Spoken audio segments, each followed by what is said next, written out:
Maligayang araw sa atin lahat. Ako si Aaron Zanam Labang. Ito ang aking daily devotion para sa araw nito na December 31. No? Our scripture for today is Deuteronomy chapter 8 verse 10. At yung paksa na tatalakayin natin ay all praises belong to the Lord. No? So lahat ng ito ay nakabati po sa naintindihan ko, naunawaan ko po sa ginagawang daily devotion po ni Pastor Rosalo Campo. At yun lamang, simulan natin. So Deuteronomy chapter 8 verse 10. When you have eaten and are satisfied, praise the Lord your God for the good land He has given you. So, unang teaching na o unang katuturan ay God gives us physical and spiritual bread. So, madalas ang ating inaatupag o ating pinapansin lang talaga ay yung physical bread. And madalas rin na neglect ay yung spiritual bread, no? So, ano yung physical bread muna, no?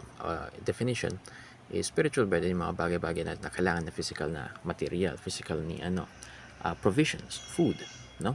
Food, water, such and such na kailangan natin para mabuhay sa mundong ito sa physical.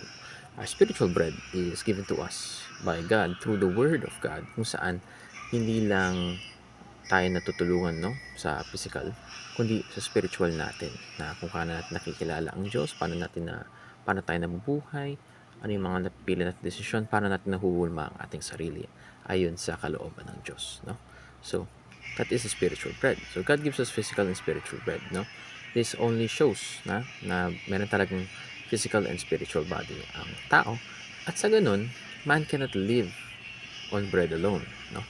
Na kung ang isa nating ang isang natin na fino-focus o nakatuon lang talaga sa physical, hindi rin tayo mabubuhay ng papayapa at masaya, no? Dahil wala tayo sa presensya o hindi natin naramdaman yung presensya ng Diyos, dahil we do not have any spiritual bread to feel the presence of God, no? So man cannot live on bread alone, dahil ang kasiyahan, totoong kasiyahan ay nasa Diyos lamang, no?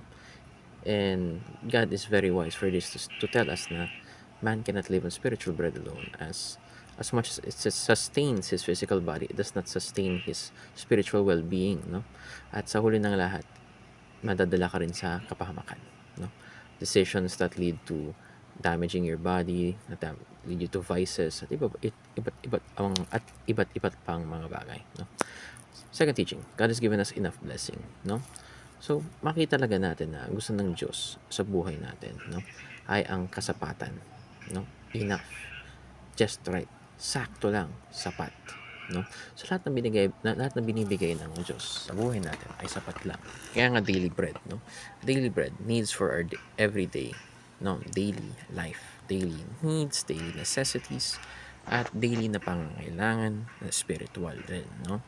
So gusto ng Diyos na may kasapatan ng tao, no? At kung sakaling makuha ka naman sa kasapatan o na para sa iyo, na you become a good vessel for blessings, no? Na He has given you the right amount which you're able to handle. All of this, lahat ng kasapatan na ito, lahat ng na-receive mo mga blessings, lahat ng bagay na nakuha mo o binigay sa iyo o biniyayaan sa iyo ng Panginoon, ay bumabalik rin sa Kanya sa worship, praise, kalalwalhatian sa Kanya, no? Dahil lahat ng mga bagay na sa atin, nakukuha natin ay galing sa Panginoon. Pinahintulutan at ibinahagi sa atin, no? Sa araw-araw, lakas, magising sa umaga, buhay natin, pagkain, at anuman pa iyon. So lahat ng kasapatan na naranasan natin sa buhay, lahat na nare-receive nating grasya, ay dapat sa huli ng lahat ay nababalik sa Panginoon through praise, through worship, na thankfulness, no? Huli, God is worthy of praise. So, makita natin sa second teaching na talaga na God is worthy of praise, no? Sino pang Diyos ang magbibigay sa iyo ng sapat sa lahat, no?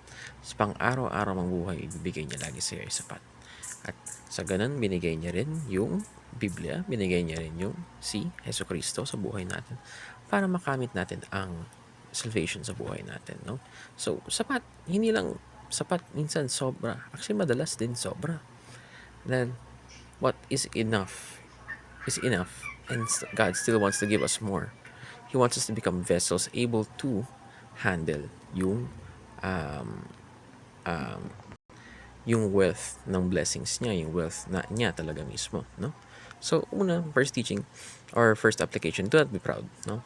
Lahat ng mga in-accomplish natin sa buong taon ay hindi natin dapat nilalagay sa ating sarili lamang na dahil doon, dahil sa ating sarili, na nagawa natin yun, kundi sa Panginoon talaga galing yun. At dapat dun, hindi sa kamay natin nilalagay ang worship o praise, kundi sa Panginoon, no? Hindi natin yun pinagyayabangan ng ating mga nagawa, no?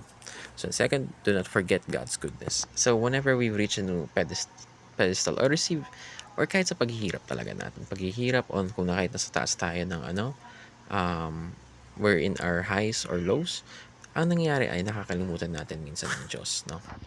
So, do not forget God's goodness in any of those times na minsan blessing is so much na hindi na pumapasok sa isip ng Diyos. Or blessing is just right, or blessing is just enough for the day talaga. Na minsan di natin naramdaman na it's still enough, no? We praise God that there is still something to receive.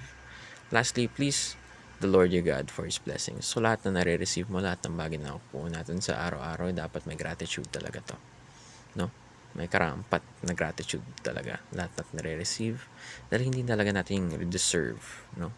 This is all given by the grace of God. So yun lamang, salamat sa pakikinig at mabuhay.